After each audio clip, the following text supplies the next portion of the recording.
Hey everyone, welcome back to my channel Crypto University। তো এই ভিডিওতে কথা বলবো, দেখতে পাচ্ছেন মার্কেট এখানে প্রায় $64,000 ছিল এবং লাস্ট কয়েক ঘন্টায় মার্কেট এখানে ডাউন দিয়ে প্রায় $60,000 কাছাকাছি চলে এসেছিল এবং এটার মেইন কারণ ছিল হলো মাউন্ট গক্সের ডিস্ট্রিবিউশন শুরু হবে। $9 বিলিয়ন ওয়ার্থ অফ বিটকয়েন এখানে মার্কেটের মধ্যে ছাড়া হবে আগামী জুলাইয়ে। এই নিউজটা আসার পরপরই মার্কেট এখান থেকে এই পরিমাণ ডাউন দিয়েছে, যদিও এর আগে থেকে মার্কেট এখানে কন্টিনিউয়াসলি ডাউন দিতেছে, বাট এই ডাউনগুলোর আপডেট বা যে কোনো ধরনের মার্কেট আপডেট কিন্তু আমরা আমাদের টেলিগ্রাম চ্যানেলের মধ্যে শেয়ার করে থাকি সবার আগে। তো আপনি চাইলে আমাদের টেলিগ্রাম চ্যানেলের মধ্যে জয়েন হয়ে নিতে পারেন এই ধরনের আপডেট পাওয়ার জন্য।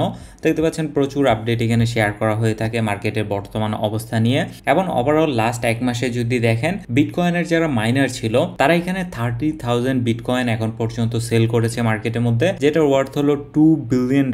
সো এই ধরনের নিউজ পাওয়ার জন্য, এই ধরনের ইনফরমেশন পাওয়ার জন্য আমাদের টেলিগ্রাম চ্যানেলে জয়েন হয়ে নিতে পারেন এবং আমাদের ইউটিউব চ্যানেলটিকে সাবস্ক্রাইব করে দিতে পারেন বিভিন্ন ক্রিপ্টো রিলেটেড ইনফরমেটিভ ভিডিও পাওয়ার জন্য, এডুকেশনাল ভিডিও পাওয়ার জন্য। নাও কথা না বাড়িয়ে ব্যাক আসা যাক আমাদের মেইন ভিডিওতে বা মেইন টপিকের মধ্যে। আমি মূলত আমাদের এই চ্যানেল শেয়ার করেছিলাম এই ট্রেন্ড লাইনটা, যে এই ট্রেন্ড লাইনটার উপরে যতক্ষণ মার্কেট আছে তার মানে আমরা এখানে একটা বুলিশ মুডে আছি বা এইখান থেকে মার্কেট এখানে উপরের দিকে ব্রেকআউট করতে পারে। বিকজ প্রিভিয়াসলি মার্কেট এখান থেকে অনেকবার এখানে এই $72,000 থেকে রিজেক্টেড হয়েছে। সো এবার এখান থেকে ব্রেকআউট হতে পারে, কিন্তু সেটা হয় নাই। তারপর এখানে থেকে একটা ফলিং ওয়েজ তৈরি হচ্ছিল। এটার মূল কারণ হিসেবে তেমন স্পেশাল কোনো কারণ না থাকলেও এটাকে কারণ ধরা হচ্ছে বিটকয়েনের মাইনাররা প্রচুর পরিমাণ সেল করেছে। 30,000 বিটকয়েন এখন পর্যন্ত সেল করেছে। লাস্ট 15-20 দিনে গভর্নমেন্টের একটা ফাট চলতেছিল, তারা এখন পর্যন্ত 1500 বিটকয়েনের মতো সেল করেছে কয়েনবেস এন্ড বিট স্ট্যাম্পের মধ্যে। এটা ছাড়াও বিটকয়েনের ইটিএফ এর মধ্যেও একটু আউটফ্লো ছিল। দেখতে পাচ্ছেন এখানে $100 মিলিয়ন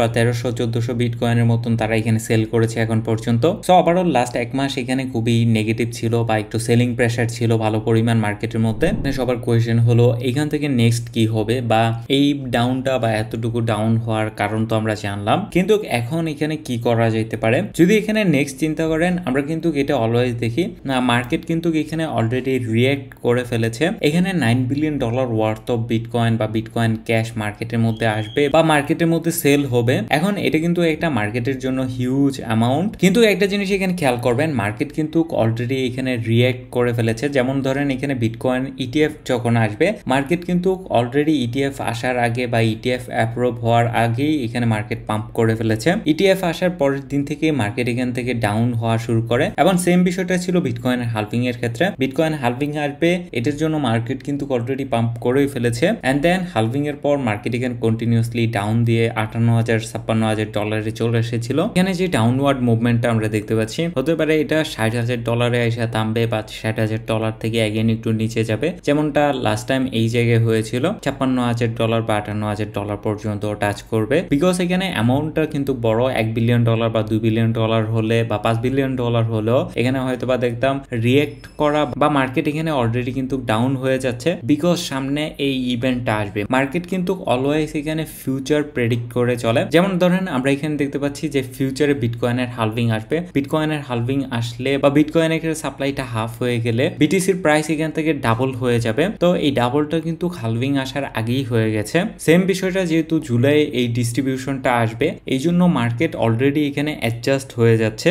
যদিও আমরা এখানে ক্রিটিক্যাল মোমেন্টের মধ্যে আছি, কারণ গত মার্চ থেকে যদি দেখেন, গত মার্চ থেকে এখন পর্যন্ত বিটকয়েন এই সাপোর্ট এন্ড রেজিস্ট্যান্স এর বাহিরে যায় নাই, একবার শুধু এখানে একটা ফ্যাক আউট হয়েছিল। তো যদি আমরা এটার নিচে আসি তাহলে বিষয়টা একটু বেয়ারিশ হবে এবং আপনার যদি শর্ট টার্ম ট্রেড থাকে বা কোনো ছোটখাটো ট্রেড থাকে, ওইগুলোর মধ্যে স্টপ লস ইউজ করতে পারেন। আর যদি আপনি এখানে সেল করার চিন্তা করেন, আমি বলবো না সেল করার জন্য, কারণ আপনাদের হয়তো বা মনে আছে যখন বাইন্যান্সের ফাটটা চলতেছিল, আমি আপনাদের সাথে শেয়ার করেছিলাম ফাট বা এই ধরনের ইভেন্ট গুলা বেশি টাইম টিকে না। আপনাদের সাথে এই ভিডিওগুলো শেয়ার করেছিলাম যে বাইন্যান্স এখানে কোল্যাপস করতেছে, বাইন্যান্সের এগেইনস্টে এতগুলা মামলা হচ্ছে, বাইন্যান্স নিয়ে প্রচুর পরিমাণ ফাট চলতেছিল, প্রচুর পরিমাণ নেগেটিভ নিউজ আসতেছিল এবং বিটিসি এখানে টাচ করেছিল $30-35,000। ওইখান থেকে অনেকটা ডাউন দিয়ে $25,000 চলে এসেছিল। নাও এই ফাটগুলা যখন শেষ হওয়া শুরু করে, বা এই ফাটগুলো আসলে বেশি টাইম থাকে না বা এই ধরনের সেলিং প্রেসার বেশি টাইম থাকে না। ধরেন কারেন্টলি তিনটা আলাদা আলাদা জায়গা থেকে এখানে সেলিং প্রেসার আসতেছে। একটা হতে পারে ইটিএফ এবং জার্মান গভর্নমেন্ট, আরেকটা হতে পারে মাউন্ট গক্স থেকে এখানে সেলিং প্রেসার আসবে, আরেকটা হতে পারে যারা বিটকয়েনের মাইনার আছে তাদের এখান থেকে সেলিং প্রেসার আসবে। একটা বিষয়, এটা কিন্তু অনেকটা আনএক্সপেক্টেড ছিল, কারণ নর্মালি বিটকয়েনের হালভিং এর পর আমরা একটু ডাউন দেখি, কিন্তু একটা লম্বা সময় ধরে ধরে এখানে ডাউন দেখি না বা একটা লম্বা সময় ধরে বিটিসি এখানে ডাউনে থাকে না, কিন্তু এইবার স্পেশালি ফুল বিষয়টা একটু অন্যরকম হয়েছে, কারণ বিটকয়েনের হালভিং হওয়ার আগেই বিটিসি এখানে অল টাইম হাই ক্রস করে ফেলেছে এবং হালভিং হওয়ার পর এখন বেশ কয়েকটা জায়গা থেকে সেলিং প্রেসার আসতেছে, যেহেতু বিটিসি অল টাইম হাই এর কাছাকাছি আছে। এখানে মার্কেটের মধ্যে তেমন কোনো পজিটিভ নিউজ নাই, যদিও এখানে একটা ভালো ফান্ডামেন্টাল নিউজ আছে। আমি এটা অনেক আগে আপনাদেরকে এখানে শেয়ার করেছিলাম, সেটা হলো 3টা কারণে বিটিসি কখনোই এখানে নিচে থাকবে না $20,000 বা $30,000। এর মধ্যে প্রথম কারণটা ছিল হলো বিটকয়েনের ইটিএফ, যেটা অলরেডি হয়ে গেছে। তারপরে ছিল বিটকয়েনের হালভিং, যেটা অলরেডি হয়ে গেছে। তারপরে এখানে আমরা যেটার জন্য ওয়েট করতে পারি সেটা হলো ইউএস ইলেকশন, এবং এটা ফুল ক্রিপ্টো মার্কেটের জন্য বা অ্যাল্ট মার্কেটের জন্য একটা হিউজ নিউজ, কারণ ইউএস ইলেকশন হতে যাচ্ছে আগামী নভেম্বরে, এবং বর্তমানে যদি আপনি ইন্টারেস্ট রেট দেখেন অ্যারাউন্ড 5.5% এর মধ্যে আছে,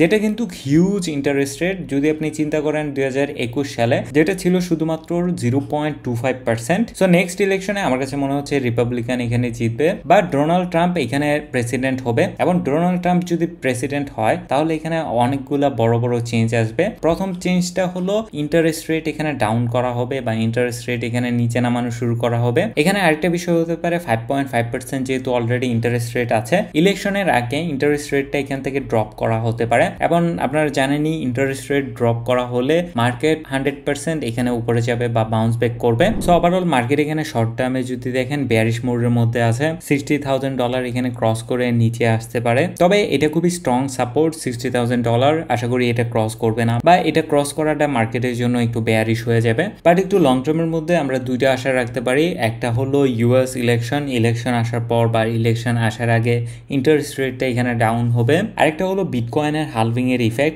ইফেক্টটা কিন্তু এখনো ভালো করে পড়ে নাই, যদিও হালভিং এর পরে একটু ডাউন হয়, ডাউনটা আমরা দেখেছি, তারপরে এখান থেকে ট্রাই করেছিল এটা ক্রস করার জন্য, কিন্তু অ্যাগেন মার্কেটের মধ্যে এখানে মাইনাররা সেল করতেছে। তারপরে হলো মাউন্ট গোক্সের এখানে $9 বিলিয়ন আনলক হবে। সো এই সেলিং প্রেসার গুলা শেষ হলে প্রবাবলি আমরা অ্যাগেন বাউন্স ব্যাক করব। বিটিসি কত $1,000 পর্যন্ত আসতে পারে, এবং মার্কেট নিয়ে আপনার মতামত আমাকে কমেন্ট করে জানাতে পারেন, এবং আমাদের চ্যানেলটিকে সাবস্ক্রাইব করে দিতে পারেন, আমাদের টেলিগ্রাম চ্যানেলে জয়েন হয়ে থাকতে পারেন এই ধরনের crypto related update and news পাওয়ার জন্য।